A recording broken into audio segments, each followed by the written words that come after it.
Doctor Mohammad Yunus ক্ষমতায় আসছেন শুধুমাত্র তার যে এইটা মওকুফ, এইটা হওয়া, তার এই অসম্মান করা মানে, এবং আওয়ামী লীগের ডুবাইতে যেয়ে মুক্তিযুদ্ধের ইতিহাস মানে স্বাধীনতা যুদ্ধকে পাশ কাটায় 24-এ আনার চেষ্টা করতেছেন, 47 টু 24, মাঝখানে আর কিছু নাই।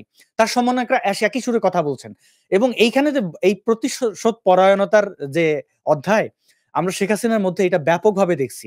তিনি একটা সাম্রাজ্য তৈরি করছিলেন, তার একটা রাজনৈতিক ক্যারিয়ার আছে, তিনি টিকতে পারেন নাই। আমি ডক্টর মোহাম্মদ ইউনূস বৃদ্ধ মানুষ, এবং তার যারা সমন্বয়ক, যারা সদস্য আছে ওই টিমের, এরা খুবই নবীন। আমার ছোট বোনদের চেয়েও বয়সে কম হবে এরা, মানে আমার দেখলে তাদের মনে হয়। তাদের জন্য আমার খুব খারাপ লাগে যে আহ, এই বাংলাদেশের রাজনৈতিক ইতিহাস খুব একটা ভালো না, এবং ওই বাংলাদেশের মানুষ যতটা সরল, যতটা গুজব বিশ্বাস করে, আবার ততটাই যখন খ্যাপে, এদের থামানোর কোনো সুযোগ থাকে না। তো মাত্রা অতিরিক্ত কোনো কিছুই করা আমার কাছে মনে হয় না। যদি মানে আপনি এমনি মুখে সমালোচনা করেন, অন্য কিছু করেন, সেটা একটা জায়গা, কিন্তু আপনি মানুষকে ইনফ্লুয়েন্স করছেন মারামারি কাটাকাটিতে, দখলদারিত্বে, ভাঙচুরে, লুটপাটে, এবং এটার ফলাফল আপনি আশা করতেছেন খুব স্মুথ ট্রানজিশন হবে, না, এটা আমি মনে করি না। আমি খুব ভয়াবহই দেখতেছি। এবং আজকে আপনি যদি বাংলাদেশে আমি এই মুহূর্তে দেখছিলাম বিভিন্ন প্রান্ত থেকে খবর আসছে, হিন্দুদের উপরে ব্যাপক হারে নির্যাতন চলছে। কতজন মারা গেছে, কেউ বলছে 16-17 জন, 15 জন, আমরা জানি না। এই যে জানি না, এই না জানার কারণটা হচ্ছে বাংলাদেশের মেইন স্ট্রিম মিডিয়া কোনো ভূমিকা পালন করতেছে না। শেখ হাসিনার সময় কিছু পার্টিকুলার দলের ক্ষেত্রে, যেমন জামাতে ইসলাম বা বিএনপির ক্ষেত্রে নির্যাতন হইলে মিডিয়াগুলো এই ভূমিকা পালন করছে যে না, কিছুই হয় নাই। ইউনুস সরকার আইসা এর চেয়ে আরো ভয়ঙ্কর করলেন। তাহলে আমরা পাইলাম কি? আমরা কিছুই পেলাম না। রাতটা পার হলে বাংলাদেশে কালকে কি হবে এটি তো আমি বলতে পারতেছি না, ভবিষ্যৎ তো খুব দূরের কথা। তবে যে কোনো সময় যে কোনো ভয়ঙ্কর কিছু হয়ে যেতে পারে।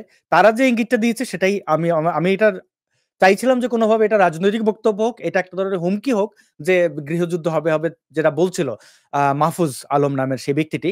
আমি সত্যি এখন পর্যন্ত মানে আজকের দিন পর্যন্ত আমি চাইছিলাম যে এটা পলিটিক্যাল ইয়েই থাকুক, স্ট্যান্ডবাজি থাকুক, কিন্তু না, সেটা তো দেখতে পাচ্ছি বাস্তব হতে চলতেছে। এবং এই মারামারিটা হলে, হানাহানি হইলে, কে কি করবে, কতটা কি করবে সেটা আমি জানি না। কারণ এখনকার ছাত্রদের মধ্যে যে আচরণ আমি দেখি, তাদেরকে ছাত্র বলতে আমরা আমি শিবিরের তাণ্ডব দেখেছি, শিবিরের সাথে মারামারি হতে দেখেছি, ছাত্রলীগের ছাত্রদলের সাথে শিবিরের কলেজ ক্যাম্পাসে দেখেছি, অনেক ভয়ঙ্কর দেখেছি।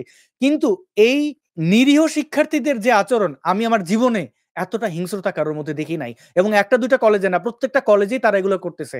শিক্ষকদের চেয়ারে যাইয়া পা তুইলা তারা ছবি তুলতেছে, মানে লুটপাট করে নৃত্য, এগুলো আমরা কখনোই অন্য শিক্ষা প্রতিষ্ঠানের ছাত্রদের সাথে আমাদের ঝগড়া বিবাদ থাকতে পারতো, কিন্তু শিক্ষা প্রতিষ্ঠান ভেঙে ফেলা, সব লুটপাট করে নিয়ে আসা, কলেজের সাইনবোর্ড বীরত্বের সাথে মনে হচ্ছে বিশ্বকাপ জয় করে আমি নিয়ে যাচ্ছি যে রাস্তা দিয়া, এইরকম উলঙ্গ মানে এইরকম দৃশ্য, এরকম কুৎসিত দৃশ্য আমি দেখি নাই। আমার এখন এই জেনারেশনের উপরে মানে তাদের জেন জি বইলা অনেক রেসপেক্ট করা হইতেছে, তাদের ভূমিকা কোথায় আছে কোথায় নাই আমি এটা হিসাব করতে হিমশিম খাইতেছি।